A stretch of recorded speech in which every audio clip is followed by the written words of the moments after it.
ఏం చెప్తున్నంటే నేను రాజకీయాలు చేయడానికి రాలేదు, రాజకీయాలు మాట్లాడడానికి రాలేదు.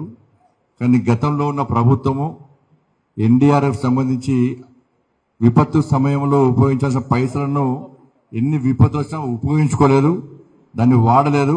అటువంటి సర్కారు ఇంతకుముందు ఉండే, అందుకే ప్రజలందరూ ఇబ్బందులు ఉండాలని చెప్పి అటువంటి పరిస్థితి రాకుండా చూడడానికి శారీరక వచ్చి చెప్తాడు. ఇక్కడ ఏం రాజకీయాల గురించి మాట్లాడతలేమో.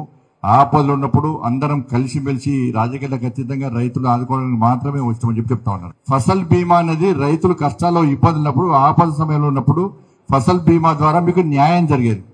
కానీ గతంలో ఉన్నటువంటి ప్రభుత్వము ఫసల్ బీమాని ఈ రాష్ట్రంలో, తెలంగాణ రాష్ట్రంలో అమలు చేయడంలో నిర్లక్ష్యం వహించింది, అమలు చేయలేదని.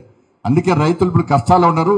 ఆదుకునే ప్రయత్నం గత ప్రభుత్వం చేయలేదు కాబట్టి అందుకే రైతులు కష్టాల్లో ఉంటున్నారు. ఆదుకునే ప్రయత్నం వాళ్ళు చేయలేదు. కేంద్ర ప్రభుత్వం చేస్తానా కూడా చేయనిచ్చే అవకాశం గత ప్రభుత్వం ఇవ్వలేదు. మేమందరం కూడా రెండు రకాల ఆలోచనలు మేము చేస్తున్నాం. తాత్కాలికంగా మీకు ఏ విధంగా సహకరించాలని చెప్పి, దాంతోపాటు పర్మనెంట్ గా ఇటువంటి ఆపద రాకుండా, ఇటువంటి కష్టాలు రాకుండా ఏ విధంగా దీని సమస్య పరిష్కారం చూపెట్టాలో దాని గురించి ఆలోచిస్తాం. రైతులు ఎవరు కూడా కంటనీరు పెట్టుకోవద్దు.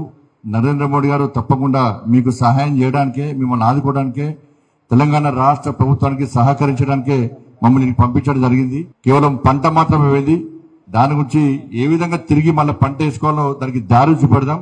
ఇప్పుడు కేంద్ర ప్రభుత్వ సంక్షేమ పథకాలు కూడా ఈ ఆపద సమయంలో ఏ పథకం మీకు ఏ విధంగా ఉపయోగపడుతుందో దాని గురించి కూడా మేము ఆలోచిస్తాం. రాష్ట్ర ప్రభుత్వం కూడా నివేదికలు ఇస్తుంది, కేంద్ర ప్రభుత్వం కూడా నివేదికలు ఇస్తారు. రెండు సరి చేసుకొని తప్పకుండా ఏ విధంగా న్యాయం చేయాలో మీకు న్యాయం చేసే విధంగా మేము ప్రయత్నం చేస్తాం. ఎక్కడ రైతులు ఇబ్బంది పడద్దు, బాధపడద్దు, కంటనీరు పెట్టుకోవద్దు. నరేంద్ర మోడీ ప్రభుత్వం తప్పకుండా మీకు ఆదుకోవడానికి రాష్ట్ర ప్రభుత్వం, కేంద్ర ప్రభుత్వం కలిసి మీకు సహకరించడానికి సిద్ధంగా ఉంది. మీరు దాన్ని ఏమి ఇబ్బంది పడదని చెప్పి వారు చెప్తా ఉన్నారు. రైతులకు సహాయం చేయడం అంటే దేవుని పూజ చేసినట్టే.